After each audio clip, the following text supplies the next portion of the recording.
മനസ്സ് മർക്കടയനെ പോലെയാണ്. അതിങ്ങനെ ചാടി ചാടി കളിക്കും. പല ടഫസ്റ്റ് സിറ്റുവേഷനും നമ്മളുടെ ലൈഫിലേക്ക് കടന്നു വരും.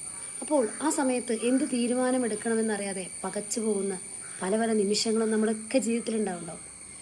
പക്ഷേ ഒന്നോർത്താൽ ഇന്ന് കാണുന്ന മഹാന്മാരുടെയൊക്കെ ലൈഫിൽ അവർ പല പല സ്ട്രഗിളിലൂടെയും കടന്നു പോയിട്ടാണ് ആ ജീവിതം അങ്ങനെ കെട്ടിപ്പടുക്കി ഉണ്ടാക്കിയിരിക്കുന്നത്. അപ്പോൾ മനസ്സിൻ്റെ മാസ്റ്ററാവാൻ അവർക്ക് മാത്രമല്ല നമ്മൾക്കും സാധിക്കും. അതെ, mind mastery WhatsApp class August 20 mind mastery WhatsApp class ആരംഭിക്കുന്നു. നിങ്ങളിൽ ആർക്കെങ്കിലും ഇനിയും ക്ലാസ്സിൽ പങ്കെടുക്കാൻ ആഗ്രഹമുണ്ടെങ്കിൽ 875863 ഈ നമ്പറിൽ മെസ്സേജ് ചെയ്യുക. ഈ അവസരം നിങ്ങൾ പാഴാക്കരുത്. നിങ്ങളുടെ ജീവിതത്തിലെ വിജയം കൊയ്തെടുക്കുന്നത് നിങ്ങളായിരിക്കും.